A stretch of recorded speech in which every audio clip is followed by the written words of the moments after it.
আচ্ছা গোবিন্দ, আজকে স্কুলে দেখলাম ছাত্রছাত্রীদের মধ্যে একটা অদ্ভুত আতঙ্ক কাজ করছে। কোনো একটা বাগান নিয়ে তারা খুব চিন্তায় রয়েছে। অনেকে তো দেখলাম ভীষণ ভয় পেয়ে আছে। এই ব্যাপারটা কি আমাকে একটু খোলসা করে বলবে? আরে না না রিনা, সেরকম কোনো ব্যাপার নেই। আসলে গ্রামের ছেলেপুলে তো, তাই অল্প একটুতেই ভয় পেয়ে যায়। ওদের ভয় পাওয়া জিনিস নিয়ে তোমার এত ভাবলে চলবে? না গোবিন্দ, তুমিও আমাকে কিছু একটা লুকিয়ে যাচ্ছ। আমি আজকে ছাত্রছাত্রীদের থেকেও ব্যাপারটা বোঝার চেষ্টা করেছিলাম, কিন্তু সকলে এতটাই ভয় পেয়ে আছে যে কেউ কিচ্ছু বলছে না। কী নিয়ে যে এত ভয় পেয়ে আছে ওরা, এটা না জানলে আমি তো কিছু করতেই পারবো না। সব সময় সব কিছু আমাদের হাতে থাকে না। যা নিয়ে ওরা ভয় পেয়ে আছে তার সমাধান করা আমাদের পক্ষে সম্ভব নয় হয়তো।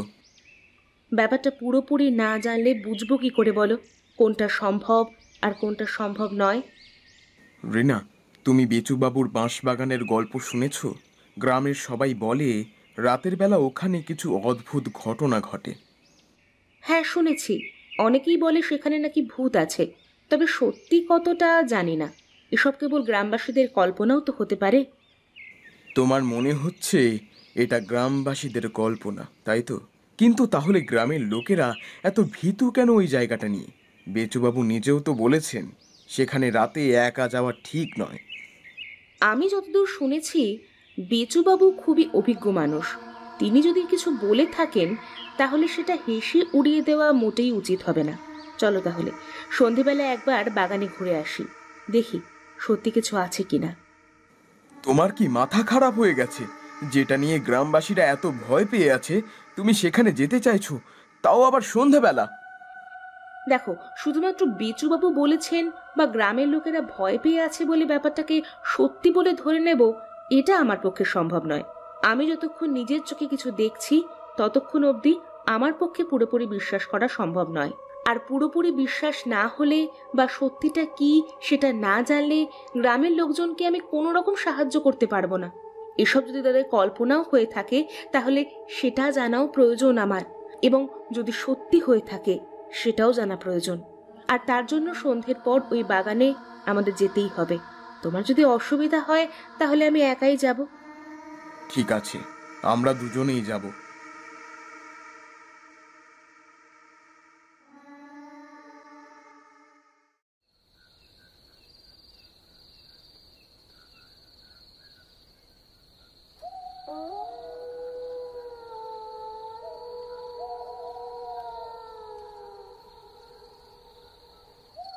জায়গাটা বেশ গা ছমছমে, বাতাসে একটা শীতলতা আছে, যা এখানে একটা অদ্ভুত পরিবেশ সৃষ্টি করেছে।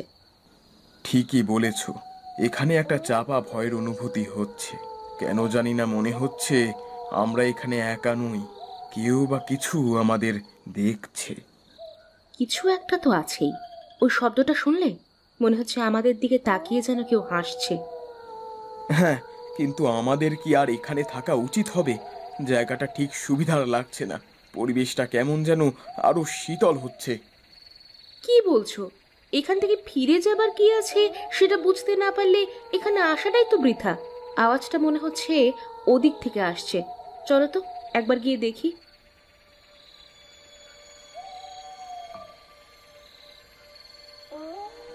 রিনা, মনে হলো কিছু একটা আমাকে ছুঁয়ে গেল। আমাদের এখানে থাকা আর উচিত হবে না। চলো এখান থেকে। আমাদের এভাবে দুর্বল হয়ে পড়লে চলবে না। যদি কিছু থেকেও থাকে, তবে তার মুখোমুখি কাউকে না কাউকে তো হতেই হবে। ওটা কি ছিল? একটা ছায়া দেখলাম মনে হলো না? এইটাই হয়তো সেই ভূত। এত তাড়াতাড়ি অদৃশ্য হয়ে গেল যে কিছু বোঝারই সুযোগ পেলাম না। আমাদের কি ফিরে যাওয়া উচিত? না, আমি চাই না এভাবে ফিরে যেতে। কিছু একটা খুঁজে বের করতে হবে। চলো আরো একটু ভেতরে যাই।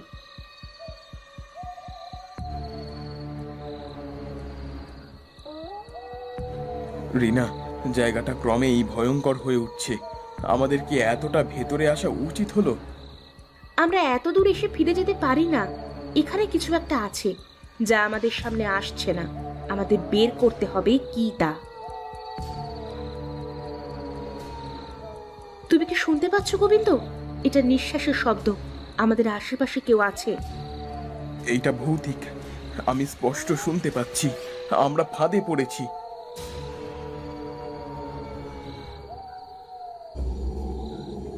এই চিৎকার, এটা ভয়ঙ্কর। আমি এখানে আর থাকতে পারছি না রিনা। শান্ত হও, শান্ত হও গোবিন্দ। এটা হয়তো আমাদের ভয় পাওয়ানোর জন্য করা হচ্ছে, কিন্তু আমাদের ভয় পেলে চলবে না। গোবিন্দ, কেউ একজন আমার হাত ধরে টানছে, আমি স্পষ্ট বুঝতে পারছি, কিন্তু দেখতে পাচ্ছি না কেন। এইটা কি সেই ভূতের কারসাজি? আমরা কিছুতেই এখান থেকে বের হতে পারছি না।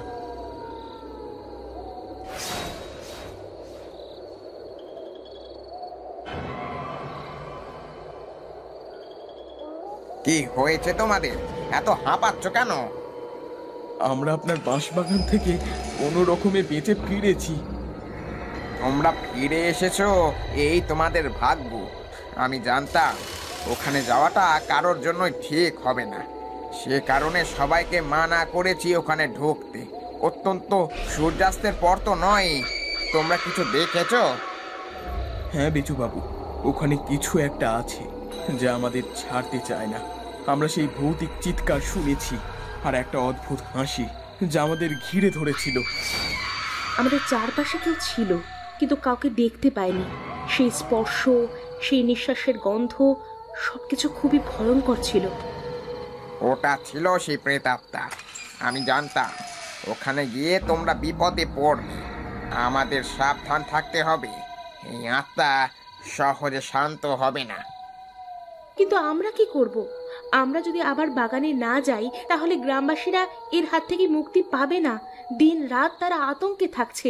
এভাবে তো খুব বেশি দিন চলতে পারে না। বসো, আগে একটু শান্ত হও।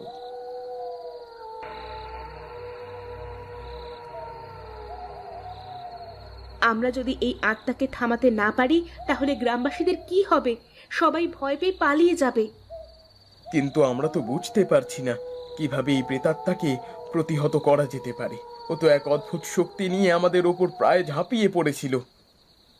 এই আত্মা খুব পুরনো, অনেক দুঃখ এবং অভিশাপ নিয়ে বাঁশ বাগানে আটকে আছে। এটা এমন কিছু খুঁজছে যা তাকে শান্ত করতে পারে, কিন্তু সেটা কি আমরা কেউ জানি না। ওটা কি?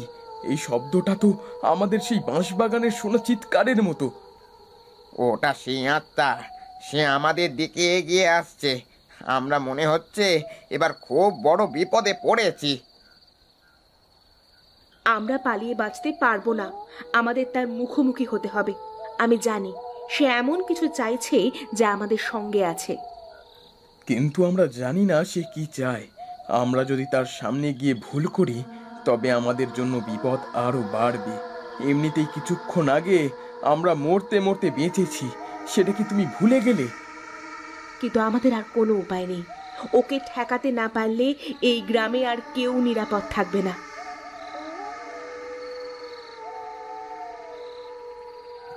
ওর মুখোমুখি আমাদের হতেই হবে।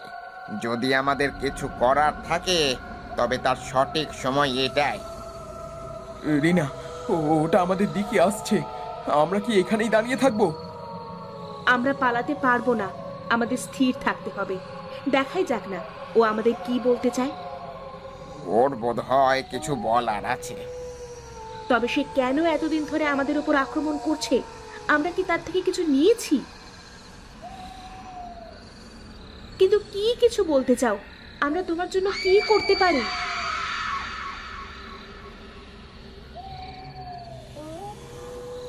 রিনা, তুমি কি ঠিক আছো? ওটা তোমার হাত ধরতে চেয়েছিল। ও আমাদের থেকে কিছু চায়, কিন্তু কি সেটা আমি বুঝতে পারছি না। আমাদের আরো খুঁজতে হবে কোথায় এই সমস্যার সমাধান লুকিয়ে আছে। আমাদের আবার ওই বাগানে ঢুকতে হবে।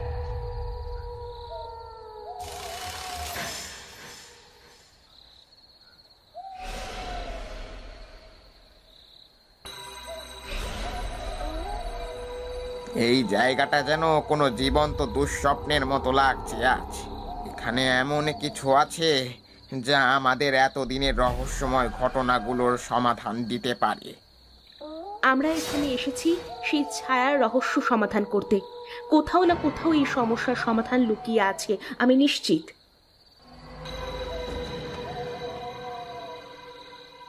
দেখো, এখানে মাটির নিচে কিছু একটা আছে। মনে হচ্ছে এটা কোনো পুরনো কবর হতে পারে। কি বলছো? এখানে তো কোনোদিন কোনো কবর ছিল না। দেখুন ভালো করে, এটা একটা কবরই। তুমি কি বলছো রিনা? আমরা যদি এখান থেকে সেই আত্মার সঙ্গে সংযোগ করতে পারি, তবে হয়তো সে শান্তি পেতে পারে।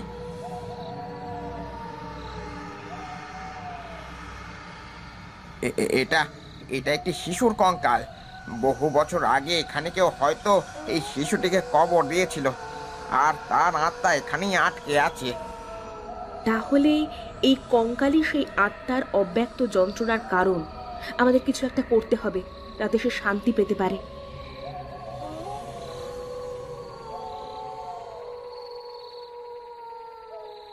আমরা সফল হয়েছি রিনা।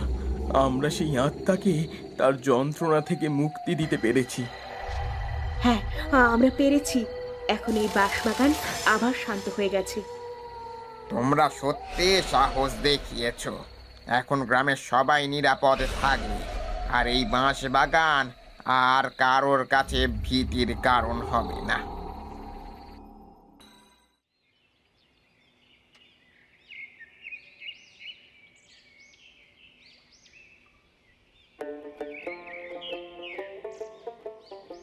রিনা, আমরা যা করেছি তা গ্রামের লোকেরা কি জানবে না?